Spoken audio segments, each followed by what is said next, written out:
টিৰাপ সীমান্তত চলি থকা যি অবৈধ বেদখল এই ক্ৰমান্বয়ে বাঢ়ি গৈছে আৰু বিশেষকৈ নেপালী, বিহাৰী, বঙালী এই বিভিন্ন সম্প্ৰদায়ৰ লোকে এই টিৰাপ ট্ৰাইবেল বেল্ট দখল কৰি ইতিমধ্যে প্ৰায় কব্জাত লৈছে। এই ক্ষেত্ৰত চৰকাৰৰ কোনো ধৰণৰ ব্যৱস্থা নাই। যোৱা 10 মাৰ্চত ৰজা কথাগাম সিংফোৰ পুত্ৰ চেংগাম সিংফোৰ ঘৰৰ কাষতে লাগি থকা 32 বিঘা মাটি দখল কৰিছিল। লেখাপানী পুলিচ থানাৰ অন্তৰ্গত আৰু মৌজা আছিল টিৰাপ আৰু পোষ্ট অফিচ উদয়পুৰ। এই 32 বিঘা মাটি কৃষ্ণ চেত্ৰী নেপালীৰ পুত্ৰ প্ৰদীপ চেত্ৰীয়ে দলে বলে 10 মাৰ্চৰ দিনা দখল কৰিবৰ কাৰণে আহিছিল। তাত উপস্থিত হৈছিল এছিষ্টেণ্ট কমিশনাৰ মাৰ্ঘেৰিটাৰ প্ৰীতম গগৈ আৰু পুলিচ বাহিনীৰ লগত লৈ এডিচনেল এছপি আছিল অভিষেক কুমাৰ। তেওঁলোকে দুটাকে এই সিংফোৰ ৰাইজকে তৰ্জন গৰ্জন কৰি পৰিস্থিতি গঢ়ি তুলিছিল। নেপালী যি আক্ৰমণকাৰী বা যি দখলদাৰী সেইসকলৰ বিৰুদ্ধে কোনো ব্যৱস্থা লোৱা নাছিল। এই 10 মাৰ্চৰ ঘটনা আজিৰ তাৰিখলৈকে কোনো ধৰণৰ ব্যৱস্থা চৰকাৰ বা প্ৰশাসনে লোৱা নাই। ইয়াতকে আৰু দুৰ্ভাগ্যজনক কথা একো নাই, পৰিতাপৰ কথা একো নাই। কথাগাম সিংফো ৰজা আছিল, তেওঁৰ পুত্ৰ চেংগাম সিংফো তেওঁৰেই মাটি দখল কৰিছে আৰু এই মাটিৰ এই গৰাকীৰ পুত্ৰ আৰু জীয়ৰীসকল হল জলাই সিংফো, নংৰিন সিংফো, ৰয়টং সিংফো, লুমাই সিংফো, উংথৌ সিংফো, কাইডিম সিংফো আৰু খাৰং সিংফো। এইটো এটা অত্যন্ত পৰিতাপৰ কথা। এইটো 1993 চনৰ পৰাই আৰম্ভ হৈছে এই নেপালী বেদখল। অত্যন্ত পৰিতাপৰ কথা। চেংগাম সিংফো নেপালী কৃষ্ণ চেত্ৰী তেতিয়া আছিল জীয়াই।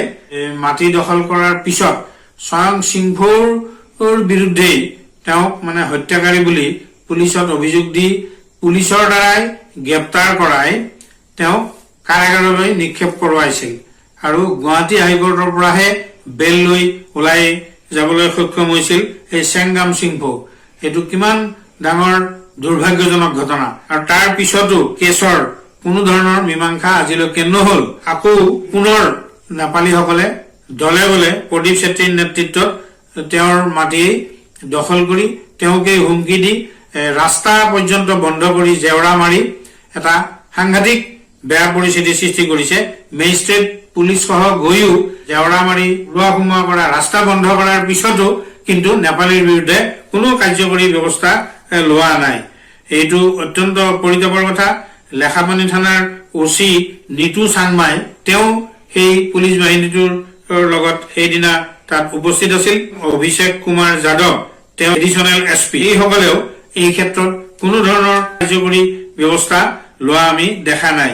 চেংগাম সিংফোৰ পৰিয়ালৰ যুৱতী নাং জিটং শ্যামে যথেষ্ট মুকলিকে পুলিচ বাহিনীক এৰ সৈতে মুখামুখি হৈ গোটেই কথাটো স্পষ্টভাৱে ব্যাখ্যা কৰাৰ পিছতো দুৰ্ভাগ্যজনকভাৱে এই এডিচনেল এছপি, এছিষ্টেণ্ট কমিশনাৰ তথা এক্সিকিউটিভ মেজিষ্ট্ৰেট প্ৰীতম গগৈ সেইসকলে কোনো যথাবিহিত ব্যৱস্থা লোৱা নাই। গতিকে এই ঘটনা অত্যন্ত পৰিতাপৰ ঘটনা, অত্যন্ত দুৰ্ভাগ্যজনক ঘটনা।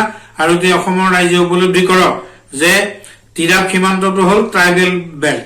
ব্ৰিটিছৰ দিনতেই টিৰাপ ফ্ৰণ্টিয়াৰ ট্ৰেক্ট আছিল।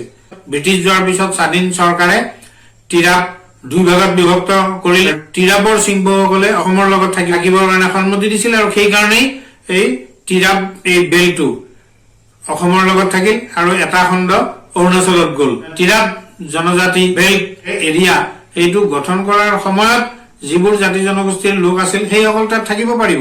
এইটো 1951 চনত গঠন কৰা হৈছিল ৰিনোটিফিকেশন, আৰু তাৰ পিছত এইকাৰণে তাত কোনো মানুহ থাকিব নোৱাৰে।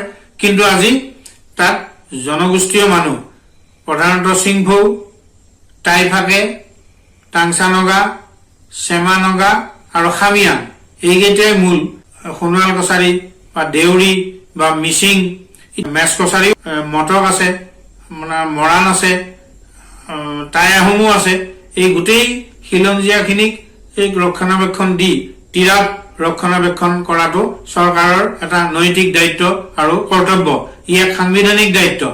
টিৰাপ এলেকাটো জনজাতি এলেকা আৰু তাত জনজাতি মানুহে থাকিব পাৰিব। গুৱাহাটী হাইকোৰ্টৰ 2012 চনৰ এটা অৰ্ডাৰ আছে। এই অৰ্ডাৰ মতে সমস্ত তিৰাপ প্ৰমুখে শদিয়া প্ৰমুখে অসমৰ সকলো ট্ৰাইবেল বেল্ট ব্লকৰ পৰা অবৈধ দখলদাৰীসকলক উচ্ছেদ কৰি ব্যৱস্থা ল'বৰ কাৰণে এটা নিৰ্দেশ দিয়া আছে। সেই নিৰ্দেশটো অসম চৰকাৰে কাৰ্যকৰী কৰা নাই, অত্যন্ত দুৰ্ভাগ্যজনক আৰু পৰিতাপৰ কথা। জাতি মাটি আৰু ভেটিৰ কথা কৈ থকা, লম্ফজম্ফ মাৰি থকা চৰকাৰে এই প্ৰমাণ কৰক ট্ৰাইবেল বেল্টৰ পৰা অজনজাতি বিদেশী আৰু বহিৰাগতসকলক শীঘ্ৰে চৰকাৰে উচ্ছেদ কৰি তেওঁলোকৰ সততা তেওঁলোকৰ দায়বদ্ধতা প্ৰমাণ কৰি দেখুৱাওক। তেতিয়া অসমৰ ৰাইজে গম পাব যে সঁচাকে এই চৰকাৰ এই খিলঞ্জীয়াৰ প্ৰতি দায়বদ্ধ হয় নে নহয়। যিকোনো খবৰৰ বাবে যোগাযোগ কৰক 7099017330 লগতে 7099017110 নম্বৰত।